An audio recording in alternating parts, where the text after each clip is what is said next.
میں ہاتھ جوڑ کے مولوی صاحب سے ایک سوال کرتا ہوں یار، فتویٰ نہ لگانا، گولی نہ چلانا، گستاخی کا ٹائٹل نہ دینا، بس مجھے جواب دے دینا۔ حضرت ابوبکر صدیق نے وہاں کہا کہ مجھے دفن کرو، کس حق سے؟ حضرت عمر بن خطاب وہاں دفن ہوئے، ان کے باپ کی وراثت تھی، کس حق سے؟ بلکہ اہل سنت کی کتابیں بڑی بڑی ہیں۔ امت مسلمہ میں جو سب سے بڑا ڈسپیوٹ ہے، جو سب سے بڑا تنازع ہے، جو سب سے بڑا اختلاف ہے، وہ فدق ہے۔ تو اب جو اہل سنت علماء وہ کہتے ہیں معاذ اللہ کہ جو فدق میں حضرت ابوبکر صدیق کا فیصلہ وہ حق ہے، وہ سچ ہے۔ اچھا، میں ان ملا حضرات سے پوچھتا ہوں جو کہتے ہیں کہ فدق کے پوائنٹ آف ویو سے حضرت ابوبکر صدیق کا فیصلہ حق ہے، تو جو یہ کہتے ہیں وہ پاک سیدہ کی گستاخی اور بے ادبی تو نہیں نہ کرتے؟ اگر ان سے پوچھے تو وہ کہتے ہیں کوئی گستاخی نہیں۔ جو کہتے ہیں کہ حضرت ابوبکر صدیق کا جو فیصلہ تھا وہ درست تھا، حق تھا، سچ تھا، ساتھ کہتے ہیں کہ پاک سیدہ کی کوئی گستاخی نہیں۔ اگر یاسین قادری کہے کہ فدق کا معاملے میں پاک سیدہ حق پر تھی تو کہتے ہیں ابوبکر کی گستاخی ہو گئی۔ مولوی صاحب کہتے ہیں کہ ابوبکر صدیق کا فیصلہ حق ہے، انہوں نے حدیث پڑھی لا نورث ما ترکنا صدقۃ، انہوں نے حدیث پڑھی، ٹھیک کہا انہوں نے، کہتے کوئی پاک سیدہ کی بے ادبی نہیں۔ میں کہوں کہ پاک سیدہ حق پر تھی تو کہتے تو نے گستاخی کر دی۔ یارو یہ درنگی تو نہیں نہ ہونی چاہیے، پرکھنے کا معیار تو ایک ہونا چاہیے نا۔ اس کا مطلب ہے کہ صحابہ کے لیے تیرا پیمانہ اور ہے، اہل بیت کے لیے تیرا پیمانہ اور ہے۔ ہماری بخاری میں اور مسلم میں مسند احمد بن حنبل نے پوری سیاستہ میں یہ حدیث کثرت کے ساتھ آئی ہے۔ اور اگلی بات سنیں، جو حضرت ابوبکر صدیق کا دفاع کرتے ہیں اس معاملے میں، کوئی ایک بندہ آپ کو ایسا نہیں ملے گا جس نے اس حدیث کی سند پہ گفتگو کی ہو۔ سند اتنی تگڑی ہے، سند میں ہستیاں تو دیکھو۔ اس فدق والی جو روایت ہے اس کو روایت کرتی ہیں ام المومنین حضرت اما عائشہ صدیقہ۔ اب کہو ضعیف، وہ جو ہے ہی صدیقہ یار، وہ روایت کر رہی ہیں، عبداللہ بن زبیر روایت کر رہے ہیں، ابن شہاب زہری روایت کر رہے ہیں۔ ایک بندہ بھی سند میں ایسا نہیں جس کے بارے میں کوئی مائی کا لال جرا کر سکے۔ ہماری صحیح بخاری میں یہ روایت موجود ہے کہ جب پاک سیدہ، دو روایات ہیں، سرکار عباس بن عبد المطلب کے ساتھ خلیفہ اول کے دربار میں حاضر ہوئی اور مطالبہ کیا فدق کا۔ بڑی خاص بات دینے لگا ہوں، جب انہوں نے مطالبہ کیا آگے سے حضرت ابوبکر نے کہا کہ حضور نے فرمایا تھا لا نورث ما ترکنا صدقۃ، ہمارے انبیاء کا کوئی ورثہ نہیں، ہمارا کوئی وارث نہیں، نہ ہم کسی کے ہیں۔ تو لہٰذا یہ روایت آگے انہوں نے پڑھی، یہ ہے خبر واحد، یعنی حضور علیہ الصلوۃ والسلام حضرت ابوبکر صدیق کے کان میں تو نہیں نہ کہہ گئے تھے کہ انبیاء کا کوئی وارث نہیں ہوتا، یعنی انہوں نے یہ آگے سے جب حدیث پڑھی تو پاک سیدہ نے قرآن مجید فرقان حمید سے متعدد آیات پڑھی، تو یار انبیاء کی وراثت پہ۔ حضرت زکریا علیہ السلام نے جب اللہ کی بارگاہ میں دعا کی یحییٰ کے لیے تو انہوں نے ایک جملہ کہا ہے، انی خفت الموالیہ، مجھے اپنے رشتہ داروں سے خوف ہے، انی خفت الموالیہ، مجھے اپنے رشتہ داروں سے کیا ہے؟ خوف ہے، خطرہ ہے کہ میرے بعد یہ میرے جو مال ہے، جو جائیداد ہے، اس کو یہ ہڑپ کر لیں گے۔ صحب لی من لدنک ولیہ، تو اس لیے مجھے اپنی بارگاہ سے ولی عطا کر۔ درمیان میں ایک اور جملہ ہے، وکانت امراتی عاقرا، میری جو زوجہ ہے وہ ذرا ضعیفہ ہو چکی ہے، لیکن اس کے باوجود بھی مجھے اپنے رشتہ داروں سے ڈر ہے، خوف ہے، خطرہ ہے، تو مجھے ولی دے۔ کس لیے ولی دے اے اللہ کے نبی؟ کس لیے؟ یارثنی و یارث من آل یعقوب، اس لیے دے مولا تاکہ وہ میرا بھی وارث بنے اور آل یعقوب کا بھی وارث بنے۔ آپ امام قسطلانی کو پڑھ کے دیکھ لیں، امام ذہبی کو پڑھ کے دیکھ لیں، اور ابن حجر مکی کو پڑھ کے دیکھ لیں، یعنی کٹر سے کٹر بندہ امام ذہبی، ناسبیت کا بہت بڑی شخصیت، ہر ایک نے لکھا ہے کہ جو روایت قرآن سے ٹکرائے اس روایت کو قبول نہیں کیا جائے گا۔ امام اعظم ابو حنیفہ کا فتویٰ ہے، امام شافعی کا یہ فتویٰ ہے، امام احمد بن حنبل کا یہی فتویٰ ہے، امام مالک کا یہی فتویٰ ہے۔ اب میں سیدھی سی بات آپ سے پوچھتا ہوں، حضرت ابوبکر صدیق نے جو خبر واحد پڑھی تھی کہ حضور نے فرمایا کہ انبیاء کا وارث کوئی نہیں ہوتا، نہ یہ ہم بنتے ہیں نہ کوئی ہمارا بنتا ہے، یہ ہے خبر واحد، یہ قرآن سے ٹکراتی ہے کہ نہیں؟ اگر قرآن سے ٹکراتی ہے اور خبر واحد بھی ہے تو پھر مجھے بتائیں قرآن کو پکڑنا چاہیے کہ خبر واحد کو؟ قرآن کو۔ اور ہمارے اہل سنت کے سارے ائمہ کا یہی اجماع ہے اس بات پہ۔ تو پتہ چلا کہ جب پاک سیدہ نے جا کے مطالبہ کیا تو آگے سے یہ حدیث آئی، آگے سے حضرت ام ایمن پتہ کون ہے رضی اللہ تعالی عنہ، یہ وہ بی بی ہیں جو حضور علیہ الصلوۃ والسلام کو اپنے باپ کی وراثت میں ملی تھی۔ یا رسول اللہ، آپ کو تو آپ کے بابا جان کی وراثت ملی ہے۔ چلو جی ایک اور نقطہ دیتا ہوں جو اسی پہ بزد ہو جائے، نہیں ہوتا ہی نہیں وارث انبیاء کا۔ اگر اکلوتی اولاد ہو نا تو اس کا ہاف بنتا ہے، حصہ ہاف آدھا، اور بیوی کا بنتا ہے 1/8۔ جب حضور علیہ السلام کا وصال ہوا ہے تو پیچھے آقا علیہ السلام کی واحد ایک ہی اولاد تھی، پاک سیدہ یار۔ حضور علیہ السلام کے بیٹوں کا بھی وصال ہو چکا تھا، چلو جو 4 منتے پہلی 3 بیٹیوں کا بھی وصال ہو چکا تھا، اکلوتی واحد، ٹھیک ہو، یعنی اس کا کل ترکے میں سے بنتا ہے ہاف، بیویوں کا بنتا ہے 1/8۔ میں ہاتھ جوڑ کے مولوی صاحب سے ایک سوال کرتا ہوں یار، فتویٰ نہ لگانا،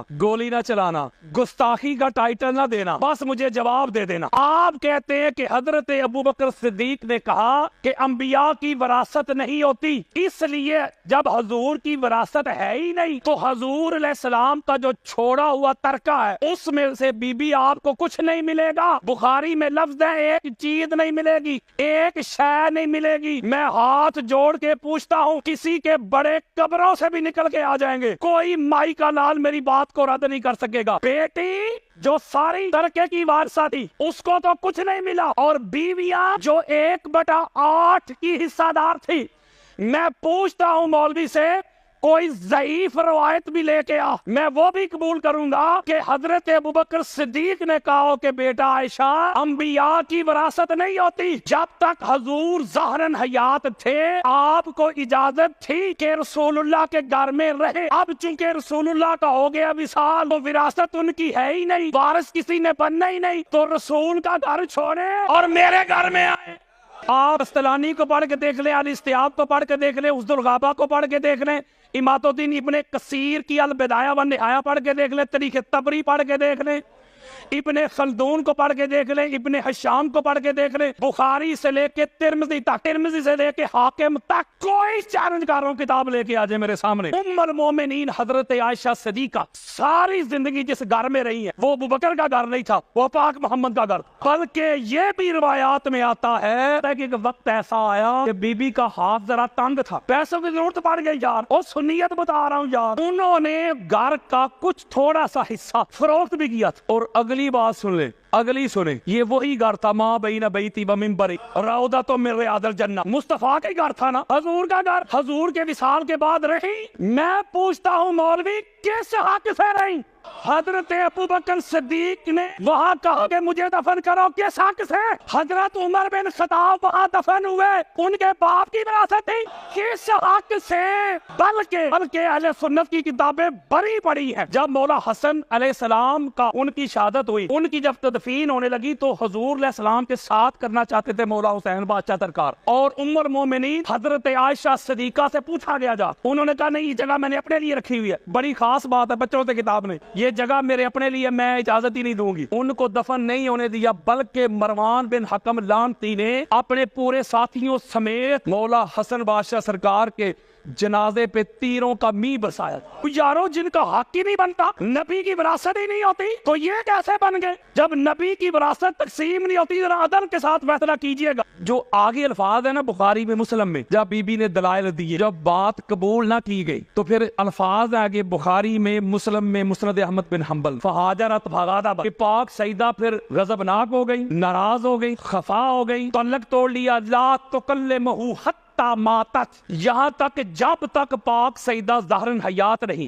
حضرت ابوبکر سے کلام بھی نہیں کیا، اور رات کے اندھیرے میں وصیت کی مولا علی علیہ السلام کو۔ بخاری پڑھ رہا ہوں یار کہ رات کی تاریکی میں پاک سیدہ کی نماز جنازہ مولا علی علیہ السلام نے پڑھائی۔ ایک روایت میں پیچھے 7 لوگ تھے، ایک میں 6 لوگ تھے، ایک میں 8 لوگ تھے، ایک میں 11 لوگ تھے، اور حضرت ابوبکر اور حضرت عمر کو خبر تک نہ دی۔ گستاخی نہیں کر رہا کسی کی یار، روایت پڑھ کے دے رہا ہوں یار، کسی کو اگر میری بات پہ اختلاف ہو تو یہ میرے موبائل میں پڑھی ہے، ساری حدیثیں ابھی دیتا ہوں جو ہماری کتابوں میں لکھا ہوا وہ بتا رہا ہوں۔ اس میں لکھا ہوا ہے کہ پاک سیدہ ناراض ہو گئی، غضبناک ہو گئی، اور اسی بخاری میں یہ بھی حضور علیہ السلام کا فرمان ہے نا، قال رسول اللہ فاطمہ تو بدعۃ منی فمن اغضبها اغضبنی، فاطمہ میرا ٹکڑا ہے، جس نے فاطمہ کو ناراض کیا اس نے مجھے ناراض کیا۔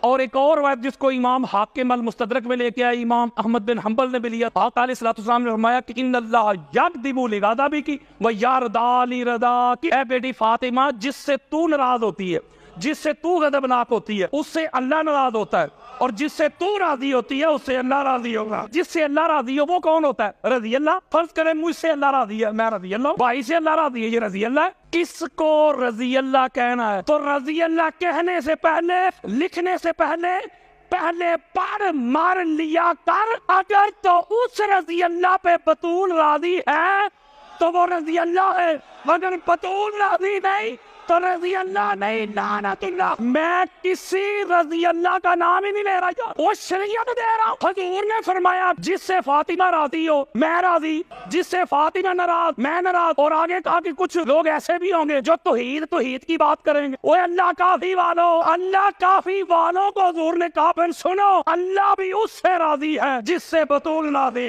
یہ چونکہ روایات ہماری کتابوں میں ہے نا، اہل سنت میں کہا جاتا ہے کہ قرآن کے بعد بخاری ہے، بڑے سے بڑا کٹر ناسبی بھی نا اس پر جرا ہی نہیں کرتا۔ اب انہوں نے سوچا ہے حالانکہ کریے، ہماری کتابوں میں لکھا ہے کہ پاک سیدہ کی ناراضگی تو اللہ کی ہو جاتی، بندہ تے گیا نمازیں روزے بھی گئے۔ اب انہوں نے کیا پتا کہ کیا کہا، میں ایک مولوی صاحب کی تقریر سن رہا تھا، نام نہیں لے رہا، وہ کہہ رہے تھے بھائی شیعہ لوگ، حالانکہ کہیں بخاری رہ کہتا ہے شیعہ لوگ، اس کا مطلب بخاری بھی پھر شیعہ ہی ہوا نا۔ وہ کہتے ہیں شیعہ لوگ کہتے ہیں کہ فدق کے معاملہ میں حضرت ابوبکر صدیق نے پاک سیدہ کو ناراض کر دیا، تو حضور نے فرمایا تھا جس نے پاک سیدہ کو ناراض کیا اس نے محمد کو کر دیا۔ اگر یہی بات مان لی جائے تو پاک سیدہ کو تو مولا علی نے بھی ناراض کیا۔ اب وہ دلیل کیا دے رہا ہے وہ ذرا توجہ کے ساتھ سنیے گا۔ روایت یہ پیش کر رہا ہے کہ جب ابو جہل نے، ابن حشام نے مولا علی علیہ السلام کی بارگاہ میں ایک خواہش کا اظہار کیا کہ میں اپنی بیٹی کی شادی آپ سے کروانا چاہتا ہوں، ذرا توجہ میرے طرف رکھنی ہے آپ نے۔ وہ کہتے ہیں کہ جب مولا علی، مولوی صاحب کہتے ہیں مولا علی دوسری شادی کرنا چاہتے تھے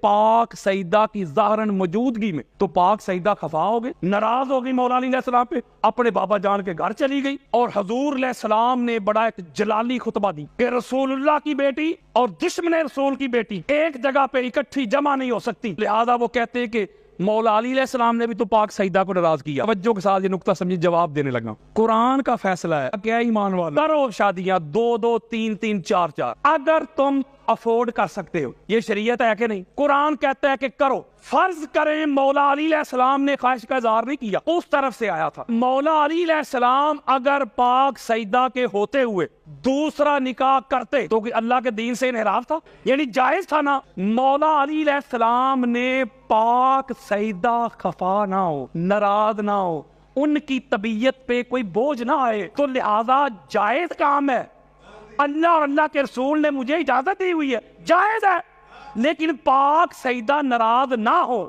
جائز کام بھی چھوڑا کہ نہیں؟ شریعت ہے، اللہ اللہ کے رسول نے اجازت دی ہے، شریعت مصطفیٰ ہے، لیکن پاک سیدہ ناراض نہ ہو، کہیں ان کی طبیعت پہ بوجھ نہ آئے۔ حضور علیہ السلام نے جو جملہ کہا، جو جملہ انہوں نے گھڑا ہوا ہے کہ حضور نے فرمایا تھا کہ محمد مصطفیٰ کی بیٹی اور دشمن رسول کی بیٹی ایک گھر میں جمع نہیں ہو سکتی۔ میں ایک سوال پوچھتا ہوں اسی ملا سے، بتا ابو سفیان کی بیٹی محمد کے ساتھ گھر میں رہی ہے کہ نہیں؟ اور جب وہ حضور کے گھر آئی ہیں اس وقت انہوں نے کلمہ نہیں پڑھا، انہوں نے کلمہ پڑھا ہے آ کے فتح مکہ پہ، وہ بھی طلقاء ہیں، وہ صحابی نہیں، یعنی جو ڈیزرو کرتا ہو سزا، لیکن حضور چونکہ رحمت للعالمین ہے، وہ اپنی رحمت کی وجہ سے کر دے معاف، آزاد۔ طلقاء طلیق کی جمع آزاد کیے ہوئے لوگ۔ اہل سنت کی کتاب میں بری پڑھی ہے کہ جب فتح مکہ ہوا حضور علیہ السلام کعبہ میں بتوں کو پاک کر رہے تھے، نکال رہے تھے بتوں کو، تو دل میں ابو سفیان سوچ رہا تھا کاش میرے پاس اور لشکر ہوتا، میں دوبارہ محمد سے لڑائی کرتا، دل میں سوچ رہا تھا۔ حضور قریب پہنچے، اہل سنت کی 200 کتاب میں بھی دکھاتا ہوں، حضور نے ایسے اس کے سینے پہ ہاتھ مار کر اللہ پھر تجھے ذلیل کرتا۔ جملہ کہتا ہوں کہ رسول اللہ کے گھر میں دشمن رسول کی بیٹی آئی ہے کہ نہیں، تو لہذا یہ بات نہیں مولوی صاحب کے منہ پہ آئی۔ میں ایک جملہ کہتا ہوں، پاک سیدہ مولا علی سے ناراض تب ہوتی جب مولا علی علیہ السلام دوسری شادی کر لیتے۔ مولا علی علیہ السلام نے پاک سیدہ کی ناراضگی کو ملحوظ خاطر رکھتے ہوئے جائز کام بھی چھوڑ دیا. چلو مولوی جی ہم تیری مان لیتے ہیں بالفرض، حالانکہ قرآن کے خلاف ہے. چلو وقتی طور پہ میں تیری بات مان لیتا ہوں کہ بی بی کا حق نہیں بنتا تھا، یہ کام شریعت کے خلاف تھا، حضرت ابوبکر اگر کرتے تو حق نہیں بنتا تھا. حضرت علی وہ ہیں جو پاک سیدہ کی ناراضگی کی خاطر جائز کام بھی ترک کر دے.